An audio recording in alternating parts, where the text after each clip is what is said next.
어쩔 수가 없었어요. 휴가에 가서 V사인을 하면서 셀카를 찍어 소셜미디어에 올립니다. 좋아요, 댓글 같은 원하던 걸 얻을 수 있어요. 다음날 누군가가 여러분 은행 앱에 침입했어요. 누군가가 여러분의 신분을 도용했는데 그게 무심코 찍은 바로 그 셀카 때문이었어요. V사인은 약 70년 전에 처음으로 인기를 끌게 되었습니다. 그 당시에는 아무도 그것 때문에 소중한 개인 데이터를 모두 잃게 될 거라는 건 상상도 못했죠. 요즘 우리는 스마트폰, 태블릿 및 랩톱의 잠금을 해제하는 데 지문을 사용합니다. 누군가가 여러분의 지문을 얻을 수 있다면 기본적으로 모든 것에 접근할 수 있죠. 일본의 연구원들은 약 3m 떨어진 곳에서 찍은 사진에서 지문을 스캔하고 복사하는 데 성공했습니다. 일반 화질에 지문에 초점을 맞춘 좋은 조명이라면 필요한 건 정말 그게 전부예요. 화질이 좋을수록 더 쉬워요. 그러므로 최신 스마트폰을 갖고 있다면 위험도는 더욱 높아집니다. 하지만 3D 프린터기로 만든 손가락은 전화기 잠금을 해제하지 못합니다. 대부분의 최신 모델에는 작은 전기 회로가 있는 지문 판독기가 있습니다. 실제 손가락의 능선에 닿으면 지문 패턴을 재생성합니다. 사람의 피부는 전도성이 있지만 3D 프린터 잉크에는 없어요. 하지만 과학자들은 다른 방법을 찾아냈어요. 잉크젯 2D 프린터, 작은 금속 입자가 들어간 전도성 잉크, 그리고 일반 종이를 사용했습니다. 그랬더니 효과가 있었어요. 지문 데이터는 매우 취약합니다. 여러분이 사용하는 암호보다 더 취약해요. 의심스러운 이메일이나 문자 메시지를 받는 것과 같은 이상한 일이 발생하면 우리는 몇 분 안에 원하는 암호를 변경할 수 있습니다. 하지만 그야말로 새 지문을 다운로드할 수는 없죠. 그게 정말 어떻게 작동할 수 있을까요? 누군가가 여러분의 지문에 접근하게 되면 큰 돈이 수반됩니다. 불행히도 그건 여러분의 돈이에요. 사이버 악당들은 그러한 종류의 데이터로 큰 돈을 벌 수 있어요. 여러분은 앱에 로그인할 때 엄지손가락을 사용할지도 몰라요. 은행 업무를 포함해서요. 그건 여러분의 돈과 개인정보가 최고 입찰자에게 판매될 수 있다는 뜻입니다. 누군가가 여러분의 건강 기록에 접근한다면 여러분 이름으로 값비싼 장비를 주문하고 나중에 그것을 재판매할 수 있습니다. 아니면 무료로 의사나 치과에 갈 수도 있어요. 좋은 소식은 과학자들이 이 문제를 해결 중이라는 거예요. 그들은 가짜 손가락 정맥 패턴이 각인된 투명한 스티커를 발명했습니다. 이렇게 하면 누군가가 여러분의 신원을 도용하는 걸 막으면서도 여전히 지문을 사용하여 장치 잠금을 해제할 수 있게 합니다. 아직까지는 개발 단계인 작업입니다.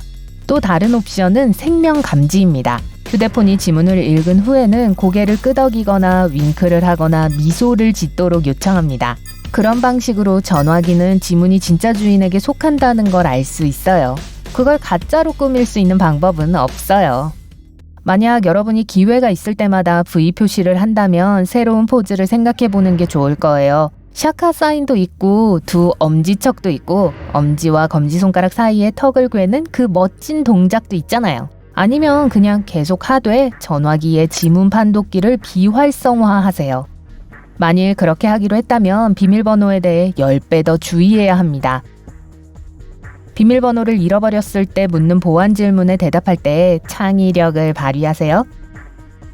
만약 누군가가 여러분의 데이터를 훔치려고 한다면 이미 여러분의 초등학교 이름, 어머니 이름, 좋아하는 음식이나 반려동물의 이름을 쉽게 알아낼 수 있어요. 그렇게 쉽게 만들지 마세요. 답을 거꾸로 쓸 수도 있고 쉽게 기억할 수 있는 재미있는 오답을 사용할 수도 있어요. 일반적으로 온라인에서 자신에 대한 정보를 최대한 적게 공유하세요. 반려동물의 이름이 비밀번호인 경우 1번 변경하세요. 2번 만약 그대로 유지해야 한다면 반려동물의 목걸이나 이름표를 공유하지 마세요. 최상의 비밀번호는 항상 문자와 숫자의 임의적인 혼합입니다. 또한 암호관리자를 사용하여 더 강력한 암호를 만들 수 있어요. 은행이나 보험회사에서 추가 개인정보를 이메일로 제공해달라고 요청하면 해당 기관과 다시 확인해보세요. 전화해서 정말 필요한지 물어보세요. 이메일을 주의해서 읽으세요. 가짜는 종종 맞춤법이나 문법 실수가 있어요. 이메일 주소가 꽤 합법적인 것처럼 보이더라도 말이죠. 온라인으로 물건을 사기 위해 결제 정보를 입력할 때 웹페이지 주소 앞에 자물쇠 기호가 있는지 확인하세요. 이건 나쁜 사람들로부터 보호받고 있다는 뜻이에요. 생년월일을 소셜미디어에서 공유하지 말고 인터넷에서 인기를 끌고 있는 온라인 퀴즈를 조심하세요. 그들은 여러분이 어디 학교에 다녔는지 알 필요가 없어요. 탑승권, 여권, 운전면허증, 신용카드 등 개인정보가 적힌 사진은 올리지 마세요. 무심코 배경에 놓여있더라도 나쁜 사람들은 그걸 확대할 수 있습니다. 전 세계가 여러분의 정확한 주소를 알 수 없도록 하려면 전화기에 카메라 설정에서 위치 기능을 끄세요. 사진을 더 잘 정리하기 위해서 위치 정보가 필요하다면 온라인에 게시할 사진에서 지오 태그를 수동으로 제거할 수 있습니다. 아이폰에서는 게시할 사진을 하나 또는 여러 장 선택하고 공유 버튼을 누릅니다. 그런 다음 화면 메뉴에 있는 옵션을 선택합니다. 다음 열리는 화면에서 모든 사진 데이터를 끕니다. 맥에서는 사진을 연 다음 일반 환경 설정을 엽니다. 공개된 항목에 대한 위치 정보 포함을 선택 취소합니다. 안드로이드에서는 갤러리를 열고 지오 태그를 제거할 사진을 누르고 위로 손가락을 스와이프합니다. 편집을 선택한 다음 위치 옆에 있는 빨간색 마이너스 표시를 누릅니다. 그런 다음 변경 사항을 저장합니다. 아침 출근 시간에 온라인 쇼핑을 할 때는 조심하세요. 특히 운전하고 있다면요. 아니, 아예 하지 마세요. 하지만 버스나 전철에 타고 있다면 여러분만이 볼 수 있도록 화면을 배치해보세요. 옆 사람이 여러분의 어깨 너머로 훔쳐보고 비밀번호, 신용카드 세부 정보 또는 배송 주소를 엿보는 걸 원치 않을 테니까요. 안전을 보장하려면 특수 프라이버시 화면 보호기를 장만하세요. 공용 와이파이를 사용해서 은행 거래를 하지 마세요. 네트워크의 보안이 해제되거나 웹사이트가 암호화되지 않은 경우 모든 데이터가 동일한 네트워크의 다른 사용자에게 전송될 위험이 있습니다. 여러분 계정에 로그인할 수도 있어요.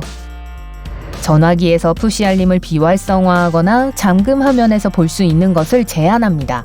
알림을 보낸 앱의 이름이면 충분해요. 그렇지 않은 경우 공용 장소나 직장에서 잠시 동안 전화기를 손에서 놓았을 때 다른 사람이 데이터에 접근할 수 있습니다. 메시지나 알림을 읽기 위해 전화기를 잠금 해제할 필요도 없습니다. 절대 전화상으로 기밀 정보를 제출하지 마세요. 여러분이 말하는 모든 내용을 기록하거나 데이터를 어딘가에 전송하는 악성 프로그램이 있을 수 있어요.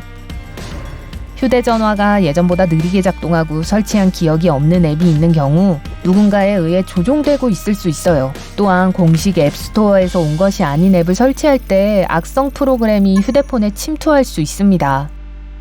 앱에서 전화기의 모든 부분에 접근할 수 있는 권한을 요청하는 경우 이는 신뢰할 수 없다는 신호입니다. 보이스피싱은 누군가가 전화로 다른 사람인 척하고 여러분의 데이터를 요청하는 경우입니다. 항상 은행, 병원 또는 상대가 주장하는 기관이 맞는지 확인하세요. 실제로 은행이나 병원은 전화로 중요한 정보를 요청하지 않습니다. 또한 당첨된 경품을 받기 위해 어떤 전화번호로 문의하라는 자동 녹음 전화가 걸려올 수도 있습니다. 그 전화를 더 이상 받고 싶지 않다면 특정 버튼을 누르라고 할 수도 있어요. 무시하세요. 번호를 누르면 더 많은 전화를 받게 될 수 있어요. 왜냐하면 여러분이 듣고 있다는 사실을 알려주는 셈이니까요. 보이스피싱을 하는 나쁜 사람들은 여러분의 목소리를 원합니다. 목소리는 지문, 홍채 또는 DNA만큼 독특합니다. 간단한 예 또는 듣고 있어요만으로도 음성 샘플을 생성할 수 있어요. 만약 상대가 목소리와 여러분의 다른 데이터를 손에 얻는다면 더 많은 개인 데이터에 접근할 수 있고 심지어 전화로 여러분인 척할 수도 있어요. 음성 포토샵이라고 불리는 프로그램들이 있는데 이 프로그램들은 여러분의 목소리 녹음을 여러분이 실제로 한 적 없는 말로 바꿀 수 있습니다. 그러니 여러분이 할 수 있는 최선의 방법은 아무 말도 하지 않고 전화를 끊는 거예요. 온라인에서 어떤 것을 삭제하려고 할 때는 정말로 삭제되었는지 확인해야 합니다. 오래전에 삭제된 페이스북 계정에서 더 이상 공유하고 싶지 않은 옛 사진들을 볼 수 있는 웹사이트들이 있습니다.